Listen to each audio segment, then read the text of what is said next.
Paz do Senhor, meu irmão. Já estou aqui com a minha Bíblia aberta no Evangelho de Jesus Cristo, segundo escreveu o Dr. Lucas, no capítulo número 10, e o versículo de número 25, nos diz assim a palavra de Deus. Eis que levantou um certo doutor da lei, tentando e dizendo: Mestre, que farei para herdar a vida eterna? Estamos diante de um texto sagrado, é muito bem conhecido, porque aqui trata-se da parábola do bom samaritano. A Bíblia diz que Jesus chega ali naquele local, está possivelmente numa sinagoga. Esse doutor da lei está ali. E a Bíblia diz que ele se levantou. Por que se levantou? Ele queria atrair a atenção de Jesus, mas ele também queria atrair a atenção das pessoas que estavam naquela sinagoga, naquele ambiente. E ele pergunta para o Senhor, o que eu farei para herdar a vida eterna? Jesus agora pergunta sobre os mandamentos. Diz aqui o versículo, e disse-lhe: como está escrito na lei? Como é que tu lê? E aqui ele narra um dos mandamentos, que na verdade são 613 mandamentos, mas desses 613 mandamentos da Bíblia se resume em 2. E é o que está aqui. Isso aqui trata-se do grande mandamento, E aí ele diz: amarás o Senhor teu Deus de todo o teu coração, com todo o teu entendimento, com toda a tua força. E amarás o teu próximo como a ti mesmo. Ele recitou aqui Deuteronômio 6 e 5, quando Deus traça ali para Moisés sobre como único e verdadeiro Deus. E Deus traz ali à memória alguns dos mandamentos que já havia dado lá no livro de Levítico, que era esse: amar a Deus e amar o próximo. E esse moço, quando respondeu para Jesus, Jesus disse: respondeste bem, faze isto e viverás. Não bastava apenas o conhecimento, mas ele tinha que o quê? Praticar. E ele, querendo se justificar para Jesus, ele pergunta: Senhor, mas quem é o meu próximo? Você observa aqui a estratégia dele. Jesus agora, na sua simplicidade, que Jesus era simples, ele mesmo disse: sede simples como as aves e prudente como a serpente. Jesus era simples até na forma de falar. E aqui Jesus narra uma das 32 parábolas descritas nos evangelhos. E Jesus agora disse: um homem descia de Jerusalém para Jericó. Jerusalém representa o que? A igreja, numa tipologia. Jericó representa o que? O mundo. E ele descia para Jericó. A Bíblia diz que ele caiu na mão dos salteadores. Quem é a figura do salteador? É o próprio Satanás. Aquela pessoa que muitas vezes conhece o Evangelho, conhece Jesus, talvez já ouviu falar, e ele abandona os preceitos do Senhor, os mandamentos do Senhor, e vai para o mundo, ou seja, ele sai de Jerusalém, e a igreja vai para Jericó, o mundo.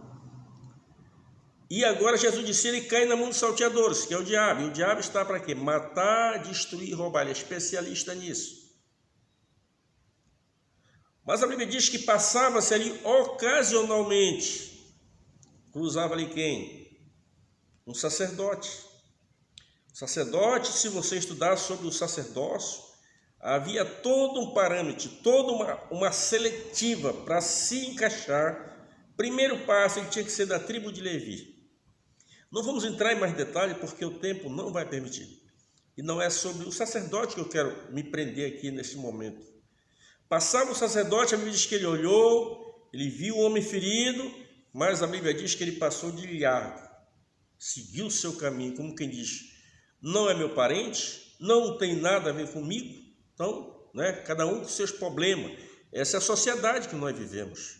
Cada um cuidando de si, esquecendo o seu próximo. Agora, em seguida, diz a Bíblia que passava o levita. Há poucos dias eu estava pregando uma igreja aí, e eu até dei um choque no pastor daquela igreja, porque eu falei para ele: passava o pastor ali, e o pastor passou, olhou e seguiu o seu caminho. E em seguida vem quem? O levita. Aí eu falei também, estava o segundo pastor da igreja lá. Passou o co-pastor ali, o segundo pastor. Aí os irmãos começaram a rir, a forma como eu estava ministrando ali. Mas foi uma forma que Deus me trouxe. Até depois eu disse: olha, eu estou falando isso para esse meu irmão, porque ele é um pastor, mas é meu amigo, a gente se dá bem.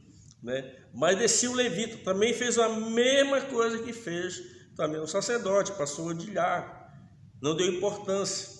Mas em seguida desce um terceiro homem ali, o samaritano. Quando o samaritano chegou, visualizou, ele viu aquele moço machucado. Ele desceu da sua cavalgadura e foi ao encontro daquele moço. E a Bíblia diz que ele pegou aqui o quê? Ele pegou ali o azeite, pegou o vinho e preparou os primeiros socorros naquele moço. Talvez tenha feito uma higienização, né?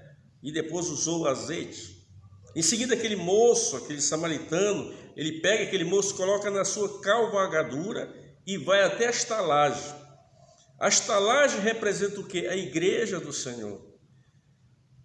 As pessoas estão no mundo, machucadas por Satanás, feridas por Satanás, e vêm para a igreja.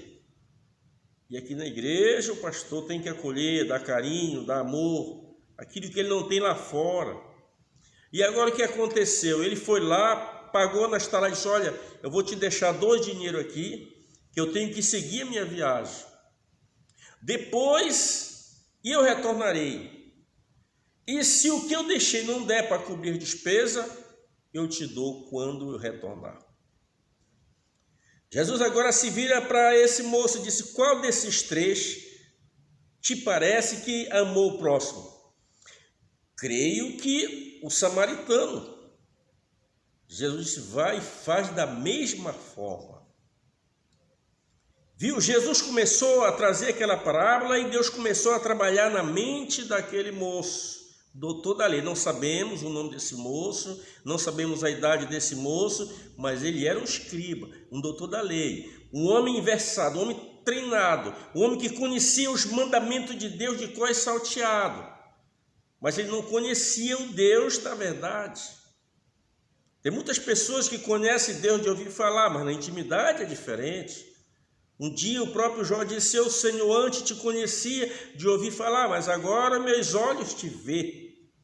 Como é importante não apenas você conhecer apenas a história de Jesus, mas conhecer também o Jesus da história.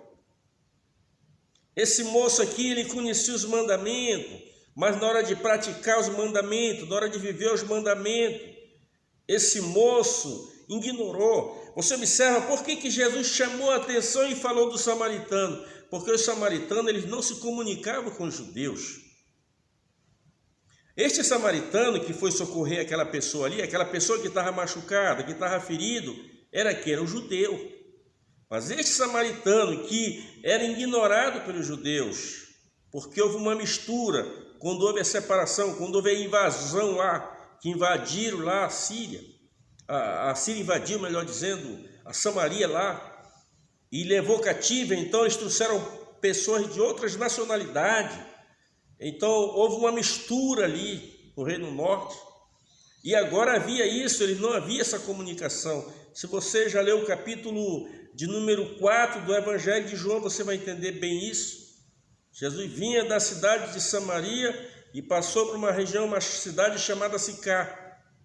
E a Bíblia diz que os judeus não se comunicavam com os samaritanos. Agora Jesus aqui traz a atenção daquele doutor da lei. E eu falei na pregação lá, eu disse: olha, o Senhor Jesus chamou a atenção do pastor, chamou a atenção do copastor, né? Aquelas pessoas que passaram ali, eles ignoraram. Amar a Deus é temer ao Senhor. Você não precisa ter medo de Deus. Quando você ama a Deus, você teme a Deus. Que nós temos visto nesses últimos dias, a humanidade, o ser humano, perdeu o temor a Deus. Não tem mais respeito por Deus. Só recorre a Deus nos momentos difíceis da sua vida. Quando recorre? Mas aqui nós vimos esta parábola do bom samaritano. E Jesus diz que aquele samaritano, movendo de íntima compaixão. O que é mover de íntima compaixão? É você se colocar na situação daquela pessoa. É você se colocar no lugar daquela pessoa. É você trazer o sofrimento daquela pessoa para você. Só quem sabe o que é um desemprego, quem já enfrentou. E muitas vezes Deus permite que a gente enfrente um desemprego, para que quando a gente estiver nesta situação e Deus mudar o cativeiro da gente, a gente poder, aleluia, entender qual é a situação daquela pessoa. Só sabe uma dor quem já passou por ela, só sabe o sofrimento quem já enfrentou esse sofrimento. Mas aquele samaritano, que é o próprio Cristo, o próprio Jesus, movendo-se de íntima compaixão. Nós encontramos isso muito nos evangelhos, essa expressão, Jesus movendo-se de íntima compaixão. Você se colocou na condição daquela pessoa, trouxe o sofrimento daquela pessoa para si, coisa que este moço aqui, este doutor da lei até então conhecia, apenas de maneira teórica, mas não conhecia na prática. Conta-se certa feita que um moço famoso foi a uma cidade do interior, uma cidade pacata, e ele foi para fugir das cidades grandes, das metrópoles, né? Ele era uma pessoa famosa, e quando o pastor daquele povoado soube que ele estava ali, mandou um convite a ele para que ele viesse participar de um culto, e aquele moço veio, gentilmente atendeu o convite daquele pastor, e veio para aquele culto, e quando aquele culto está em andamento, o pastor falou ao irmão que estava dirigindo que franqueasse uma oportunidade para aquela celebridade que estava ali. Aquela celebridade foi ali, não tinha a Bíblia, então ele emprestou uma Bíblia de alguém e leu o Salmo 23. Quando ele terminou de ler o Salmo 23, ele fechou a Bíblia e entregou. Houve uma salva de palmas muito grande para aquele moço famoso. Minutos depois, o que acontece? O irmão que estava dirigindo o culto deu também, franqueou uma oportunidade a um membro da igreja, um obreiro, uma pessoa simples, com uma roupa simples, um irmão bem humildezinho. E aquele irmão que estava dirigindo o culto franqueou uma oportunidade para ele. E aquele irmão veio ler o Salmo 23, terminou de ler o Salmo 23, desceu, houve um silêncio ali, nenhum movimento, nenhuma ação, nenhuma atitude, e aquela celebridade pediu, é possível me dar mais uma oportunidade? Aquele irmão que estava dirigindo o culto, mas sim, com certeza. Ele disse, eu não consegui entender o que aconteceu aqui, porque eu subi aqui, eu li o Salmo 23, todo mundo me aplaudiu, e esse moço depois leu o mesmo Salmo, e não aconteceu nada, foi um silêncio. Mas eu digo que se alguém merecia ser aplaudido, era este cidadão, este moço, este senhor, porque eu conheço este salmo desde a minha infância, disse ele, mas esse senhor aí conhece o Senhor do Salmo. Então não basta você conhecer apenas a Bíblia, não basta apenas você conhecer os mandamentos, não basta apenas você conhecer a história de Jesus, você tem que conhecer o Jesus da história. E só existe uma forma, meu amigo, de você conhecer o Jesus da história, entregando a sua vida a Ele. Se converta a Cristo, viva uma nova vida em Cristo Jesus, e você vai poder ver que as coisas é bem diferente. Você ouviu falar de Jesus, você ouviu falar que no meio dos crentes, dos evangélicos, o Senhor cura, o Senhor liberta, mas vai muito mais do que isso, meu amigo. Vai muito mais do que isso. Temos uma eternidade logo ali. Ao fechar os olhos humanos aqui, nós entramos na eternidade com Cristo, e você poder ouvir essa palavra de Jesus, esse convite, vinde bendito de meu Pai, tomai posse no reino que vos está preparado desde a fundação do mundo. Você poder, meu amigo, entrar nos portais eternos, nos braços de Jesus Cristo. Então, eu digo a você que está me acompanhando, se você já conhece a história de Jesus, vá mais fundo, conheça o Jesus da história, viva a experiência com Jesus como eu já vivi. Eu já estive na concha das mãos de Deus. Um dia eu vou narrar esse fato aqui, o meu tempo já está esgotando, mas um dia eu vou narrar esse fato aqui. Eu estive nas conchas das mãos de Deus, experiências gloriosas já vivi com Deus, e você pode viver. Não basta apenas você conhecer a história de Cristo, que ele foi criança, que viveu, que aos 29, com quase 30 anos, iniciou seu ministério terreno, depois ficou 3 anos e meio, morreu, foi crucificado, ressuscitou ao 3º dia, está à destra de Deus Pai. Isso é muito bom, mas não basta só isso, você tem que conhecer o Jesus da história. Só existe uma forma, entregando a sua vida a Ele. Procure uma igreja evangélica mais próxima de você, aceite a Cristo, entregue a sua vida ao Senhor. O Salmo 37, o verso 5 diz, entregue o teu caminho ao Senhor, confia nele e o mais Ele fará. Entrega, meu amigo, a tua vida a Cristo. Não seja como este religioso, não seja como aquele sacerdote, não seja como aquele levita, mas seja como aquele bom samaritano. Que Deus nos abençoe, hoje e sempre. Amém, amém, graças a Deus.